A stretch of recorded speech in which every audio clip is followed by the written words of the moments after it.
They took about 24 people, had them apply sunscreen to 75% of their body 4 times a day, tested their blood levels. Within 24 hours, they found what they called statistically significant levels of 4 ingredients. But it is prompting more formal studies about the safety of these ingredients because they are being absorbed. I'm not wanting to accept this. It's not okay. Baz Luhrmann would not have led us astray. He wouldn't. Baz cares too much. Sunscreen can't be the issue. Or can it? We'll talk more about this with Dr. Omar Durani. Welcome him back to the show. Good to talk with you. You may follow him on Twitter at Dr. Omar Durani. And all right, so the sunscreen thing, the FDA warning here that, hey, this stuff can get into your bloodstream. What do you make of all this?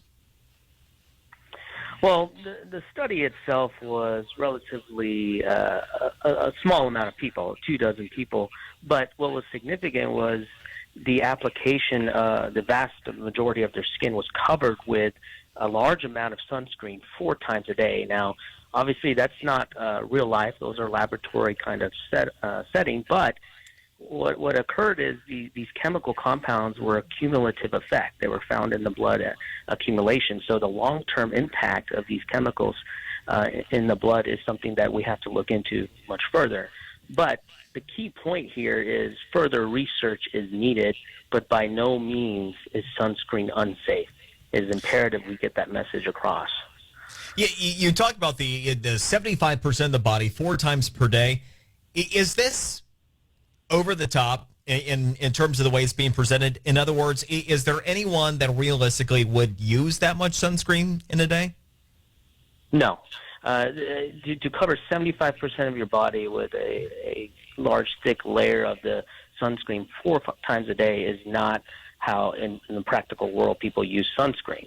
I mean, from a study perspective, they're trying to see very severe circumstances, what kind of accumulation effect could occur, which is good, and it's noteworthy now the FDA is looking into this, but it's not a practical application of sunscreen and how we use it. Do you have a read on the chemicals that are actually getting into the bloodstream and what the impact might actually be on it if it is a bigger issue? No, we don't. I mean, the chemicals that are the 4 compounds are commonly used in a lot of sunscreens, lotions. Some of them are emulsifiers or help make the cream spread on smoothly.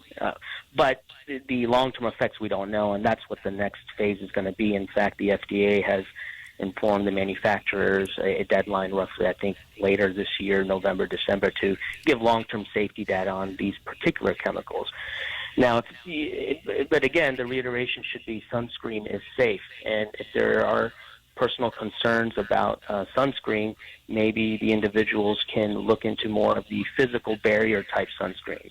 Those are more of the zinc oxide, titanium oxide sunscreens. You may see them in the sensitive skin aisle or the same sunscreens we use on babies.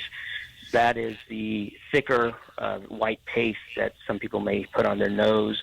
And those are the compounds that are there's no issue with the absorption. Those are just physical barriers protecting you from UV sunlight.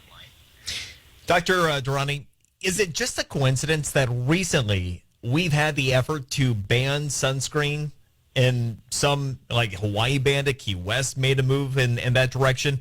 Is there more to this story to where there's this undercurrent, this movement to try to eliminate it, whether it's for environmental or some other consideration?